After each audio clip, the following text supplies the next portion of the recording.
As we inch closer to the winter meetings, let's take another look at the Twins roster and a little beyond to see what might become of Edouard Julien, Brooks Lee, Royce Lewis, Jose Miranda, and Carlos Santana.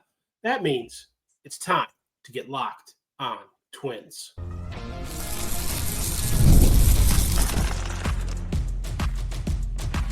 You are Locked On Twins, your daily Minnesota Twins podcast. Part of the Locked On Podcast Network, your team every day.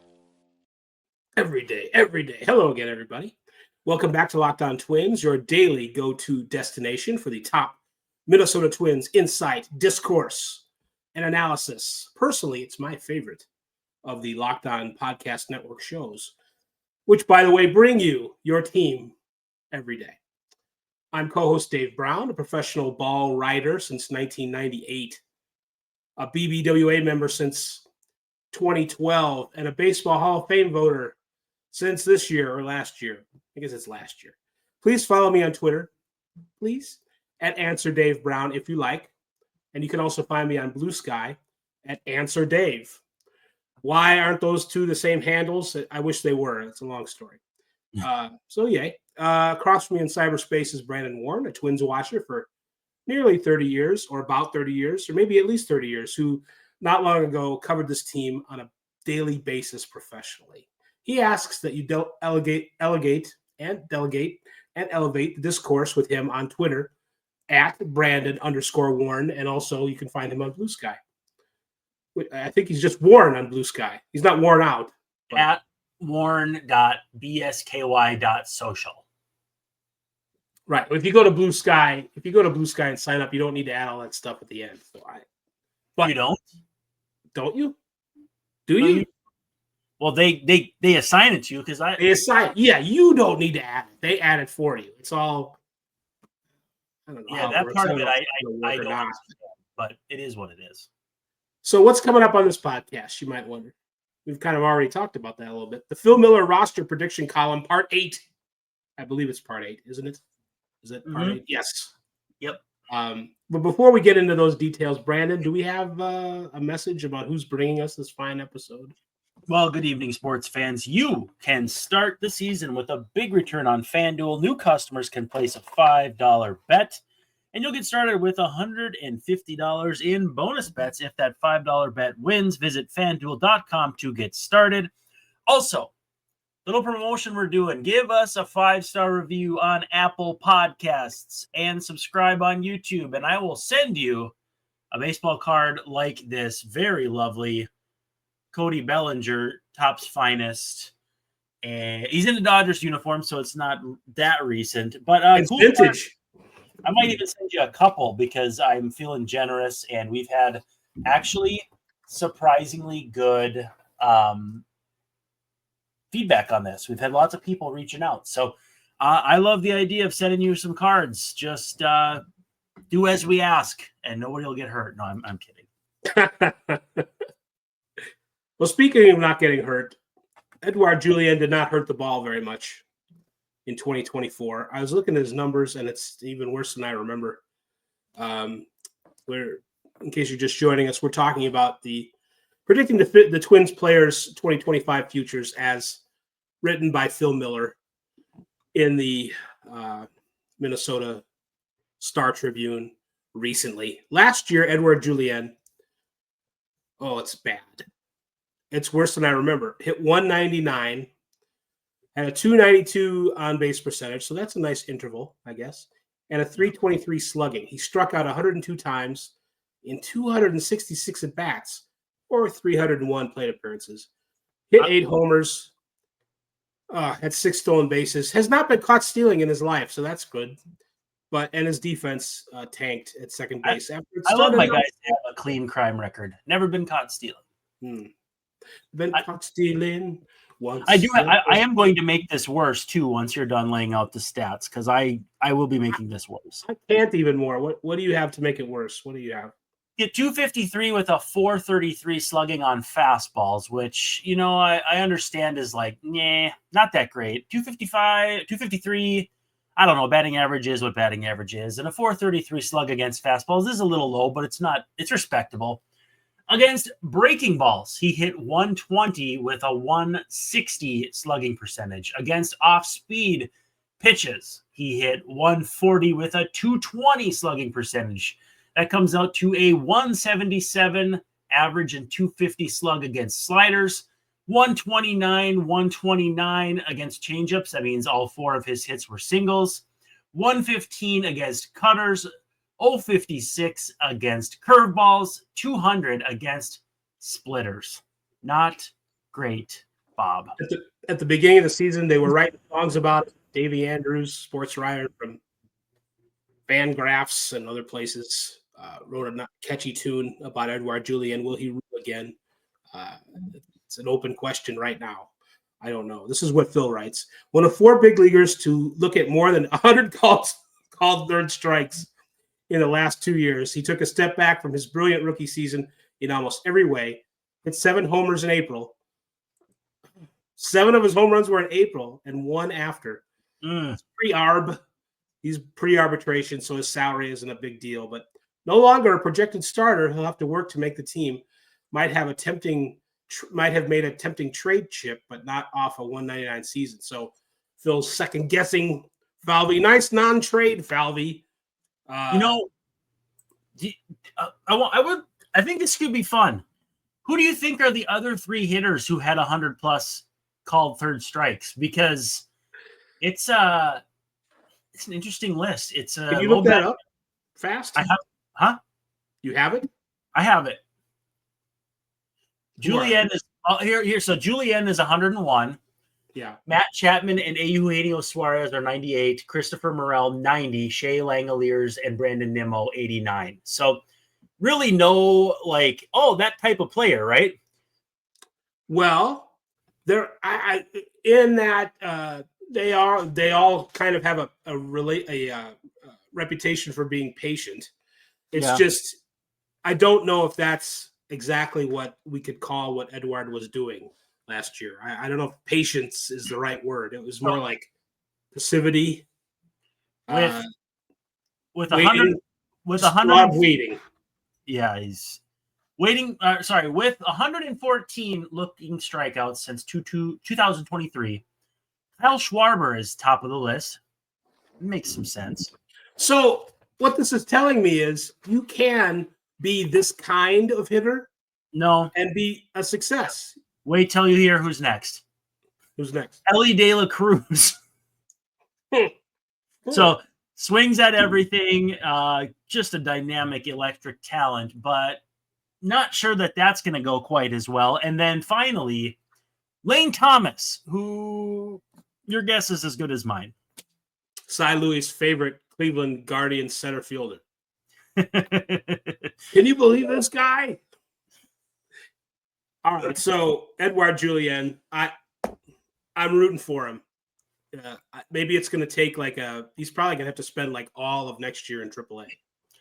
At least start there, yeah. Yes, and fix his swing, and maybe the guy Borg Schlutt is going to come over and fix him. But I think what's going to happen is, and we know this will happen, I think he's going to have to wait for an injury for an opportunity, whether it's at DH, second base, who knows? I mean, wherever the bat will end up, sometimes you just put guys there out of necessity. And in that case, you're not expecting as much. You're just like, hey, it's May 17th and we need some help here because someone went on the shelf.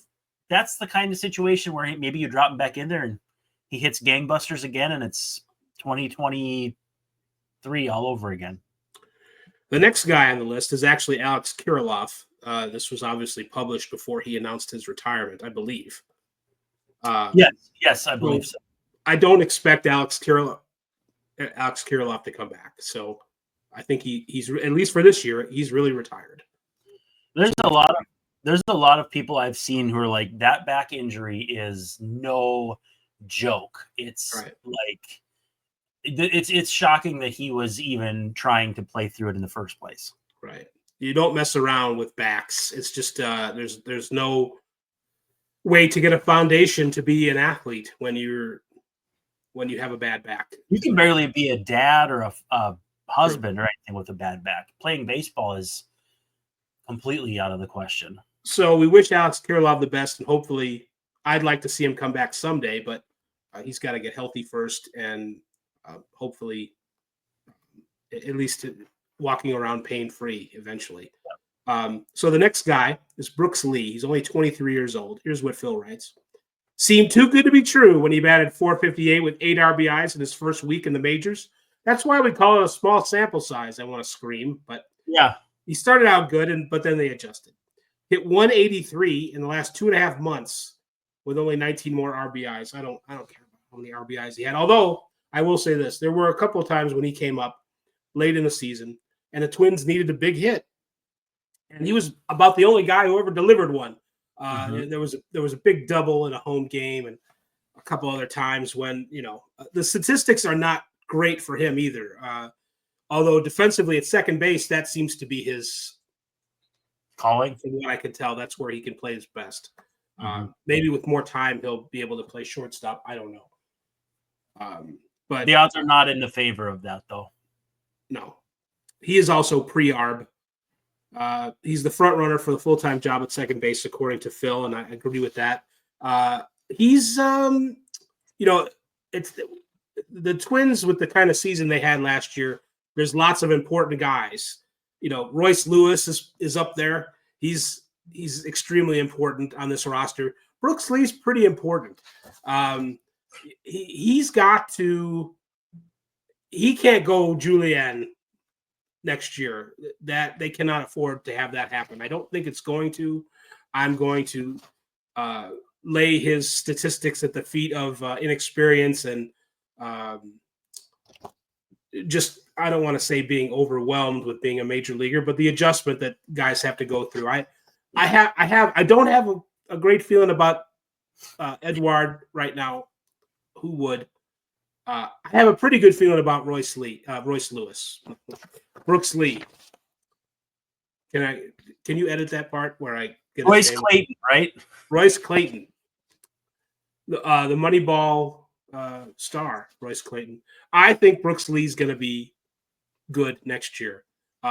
Sometimes switch hitters have a tough job because they've got to maintain 2 swings. I've got all kinds of excuses lined up for Brooks Lee. I think he's going to be fine and a plus for the team in 2025. Yeah, it wouldn't be unprecedented for a guy to hit like this and then become, let's say, Jason Kipnis 2.0 or someone of that caliber, someone of that ilk. And struck out 14.6% of the time, so it wasn't like he was waving. Not a lot of walks, but it's, a guy's going to be a little antsy trying to prove his value. And the Steamer projection has a 252, 311, 401 slash for him. With decent defense, that is a 2-win player. And one more parting shot before we take our first break. He didn't come up in any of the trade talks, like as far as the Gleeman article we talked about, or even just you and I discussing who we think might get traded. We have not talked about Brooks Lee in that way, and I don't think we will. I don't think so either. Although this is a guy, while he did not really prove himself statistically last year, I don't think he's got like any less trade value than he would have had before. If they were in a mind to break it down and make a bunch of trades, they could get a lot for Brooks Lee. But like you said, I don't think that's going to happen. So no. I agree with you, or I agree with you agreeing with me, I guess. We agree with each other agreeing with each other. So, all right, we've still got some more players to discuss. Let's take our break first and then get back to it. You got it. Sorry, I'm just updating Blue Sky, making sure people know we are Blue here. Sky. Blue Sky Company. So, FanDuel wants you to know that you can get ready to tackle the NFL action with FanDuel, America's #1 sports book, because right now new customers can bet $5 and get $150 in bonus bets if that first $5 bet wins. The FanDuel Sportsbook app gives you everything you need to place your bets, your live bets on the NFL, all in one place. If you get a hunch in the middle of the game and you want to check out, the live stats, the latest live stats, live play-by-play, and so much more when you are on the app, you can do it all at the same place where you place your bets. That is the FanDuel app or FanDuel.com. Again, join today and they'll give you $150 in bonus bets if your first $5 bet wins. So just come up with something that you think is guaranteed, and they'll hook you up with $150 extra at FanDuel.com. Never waste a hunch and make every moment more with FanDuel, an official sportsbook partner of the NFL.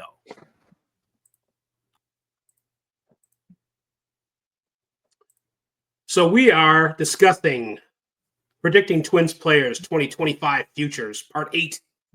Edouard Julien to Carlos Santana. Before we get to Carlos, we've got Royce Lewis. A disappointing season in his own way, not like Julien, thankfully. But the quad injury did sort of portend bad things to come. This is what Phil Miller writes in the Minnesota Star Tribune. Opening day quad injury in his second at bat. After he hit the home run, then he got another hit, and then or whatever, and then he's whatever. Tried to open up around second base, right? What a turn of events. That's right. Opening day quad injury turned out to be an omen for a tumble back to earth season. Superheroes don't lose almost 200 points of OPS. Phil's giving us some shade there. But he's still a cornerstone. His contract is pre-arb, though he could qualify for Super 2 status. Oh boy. 2025 outlook, health, and a healthier approach to the 6-month grind would make him a good bet to bounce back, perhaps with a long-term extension a year from now. Yeah. So, are we buying into Royce Lewis partying too much or something like that? Staying up late playing video games? I don't know what Phil is exactly implying here, but wait, which part are you saying? Can you circle back to what the part that you feel is shady, like throwing shade? A couple of places actually. Superheroes don't lose almost 200 points of OPS. That's a little slam there by Phil. Well, and his car is a nod to Batman, or it was. So maybe that's a. I see. Yeah. But the way I look at it is he's saying that he's not all he's cracked up to be, or says he is, or Yeah. I think it's a nod to I don't slump. I don't do slumps. Yeah, that's fair. And then health and a healthier approach to the 6-month grind would make him a good bet to bounce back, Phil writes. So that's where I definitely, there's a couple different swipes there, Brandon. And that one is telling me that Phil, from his standpoint, doesn't think that Royce Lewis is taking the major league season seriously enough. Those don't come from nowhere. There was back in the day, Miguel Sano's weight being an issue got written up by Jim Souhan, and people went crazy, ballistic with anger. But he didn't come up with that on his own. I mean, columnists are going to write things that are provocative and all that, but chances are someone whispered something to him and said, "Hey, this is the issue we're having, or this is a thing we're concerned about." Maybe wink, wink, nod, nod.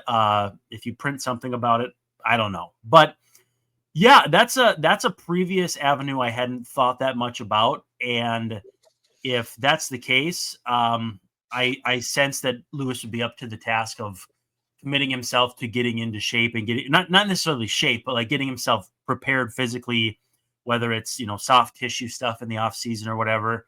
I think that's maybe what that is kind of a shot across the bow saying, all right, let's figure some things out here. And we need you to buy in if you want us to, buy back. I'm kind of a player apologist by nature. I certainly give them the benefit of the doubt. I still wonder if that injury from the beginning of the season was something that bothered him all season. And I don't know that we can lay that off on some kind of lack of preparation or not. I just I sort of feel uncomfortable doing that and hearing that implied or inferring that on my own. So I don't know if that's fair or not, but I will say this: Lewis did express some or betray some immaturity at times with some of his comments and the way he said things, and I don't think I think that's fair to criticize him for that, because those are things that came out of his mouth, and we can sort of deal with that. But the stuff behind the scenes, this sort of dark, well, not really said but unsaid stuff about how he didn't prepare correctly. I mean, I think that's something that you would need to give a little more evidence of than what they have. It's I think that's, I don't want to say that, well, that's why people don't like reporters, but I'd like to know a little bit more about that before I jump in on the criticism of him. And you're not going to get that with Phil. Phil is not like an interactive kind of reporter. He is a very old school, report the news and move on kind of guy. Yeah. So, well, we have to report the news that Jose Miranda is 26 years old. He filled in admirably for Lewis, but promising season abruptly halted after that. Hit his last homer on July 5th and had 2 doubles after August 15th. So as far as whose fault it was that the Twins tanked, it's all Miranda's fault. I'm kidding, but he certainly didn't help. Why don't we do our last ad and then circle back to Miranda just to make sure we get this one in? Fine. Okay. Our friends at SelectQuote want you to know that the World Series, the Super Bowl, the Olympics, all of those are where the world's top athletes get to play in top-level sporting events thanks to one thing: teamwork. And teamwork can also protect your financial legacy and your family's future. SelectQuote's licensed insurance agents are the perfect teammates when shopping for customized, affordable life insurance. They can find you the right policy to keep your financial legacy safely in your family's end zone.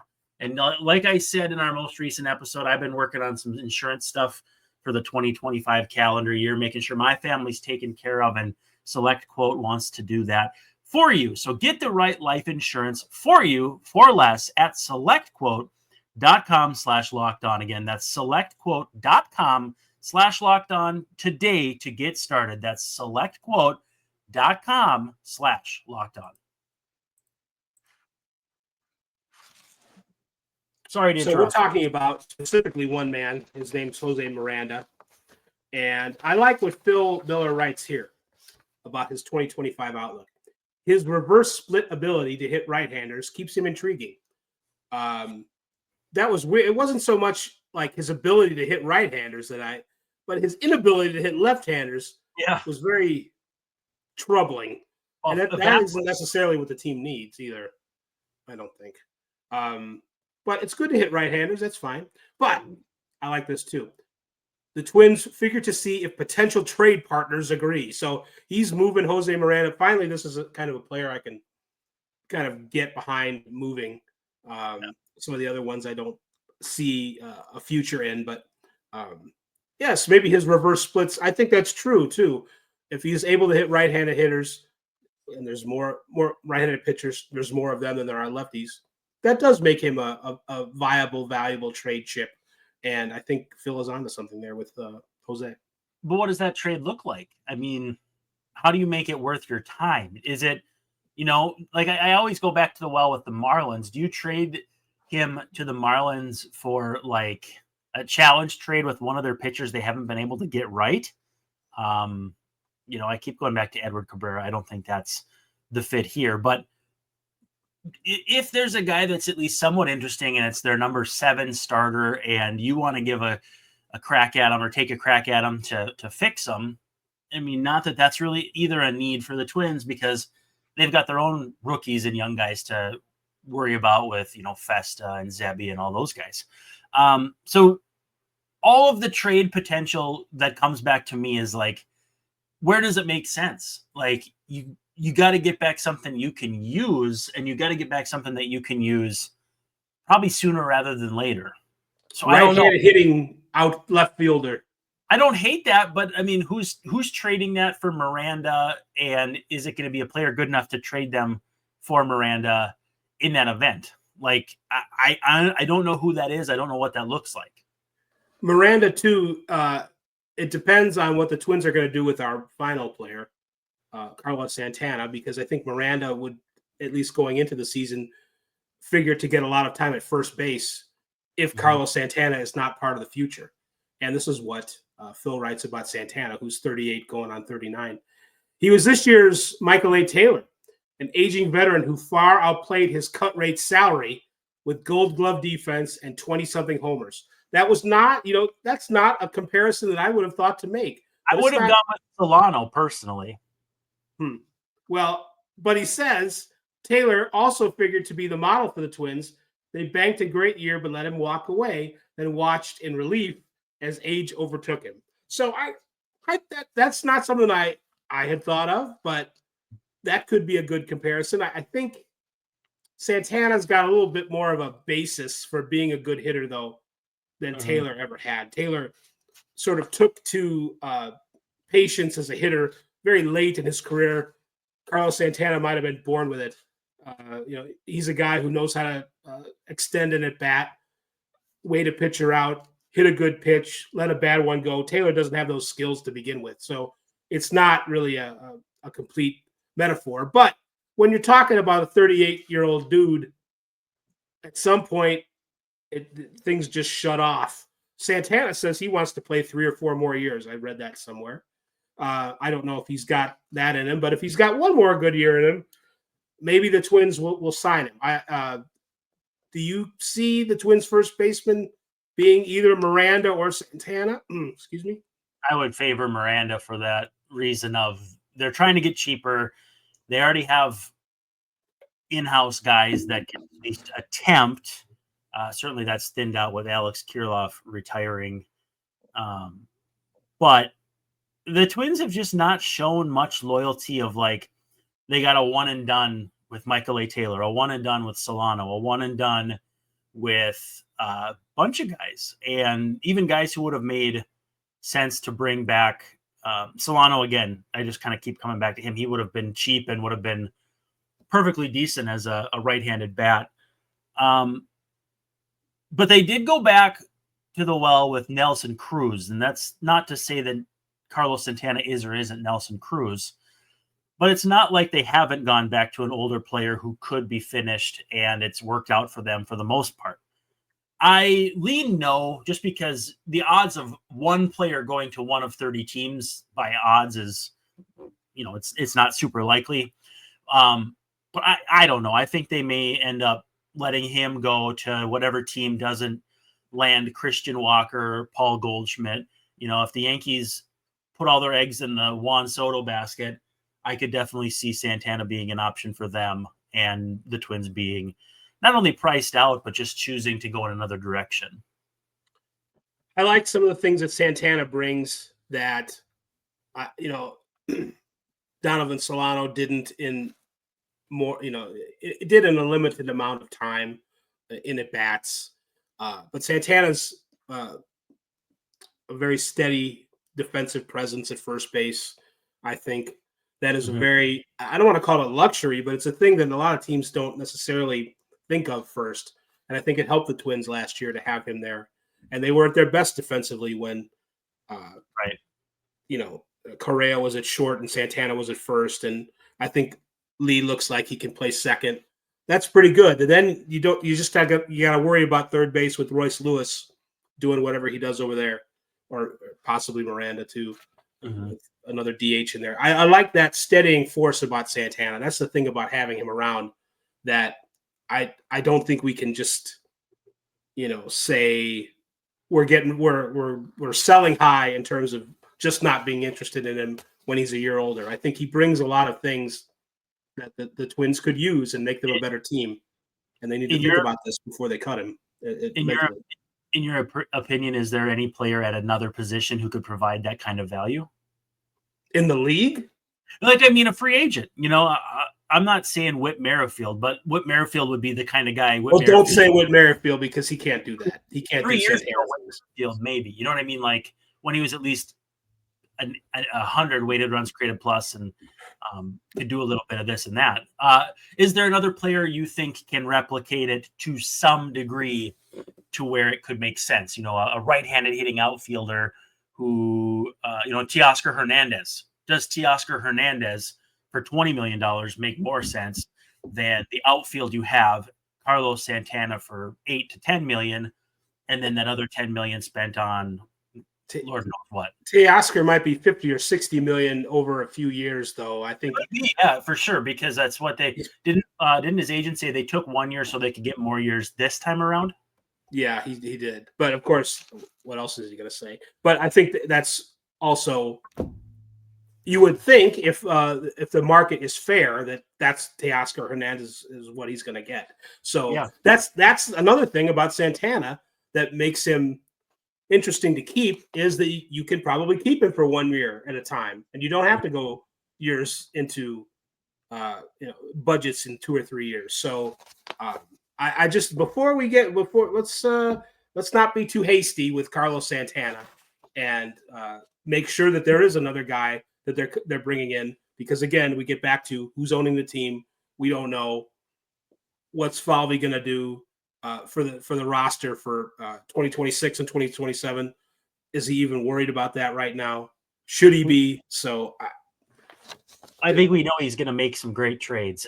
But very quickly, something popped up in my Facebook memories, and it was my offseason blueprint for 2018 into 2019. And I had picking up Carlos Santana in there back then. So I've been on the Carlos Santana train for a while. I think it would have been a trade back then, but yeah. Did you even realize you were on the Carlos Santana bandwagon? Carlos Santana, Nelson Cruz, and I don't remember what the other three were. I'll have to go back and look and send them to you. All right. Well, that's going to do it for this episode of predicting Twins players 2025 futures, part 8. Edouard Julien to Carlos Santana. For my good buddy Brandon Warren, this is Dave Brown saying we are going to Casilla tomorrow night. Night.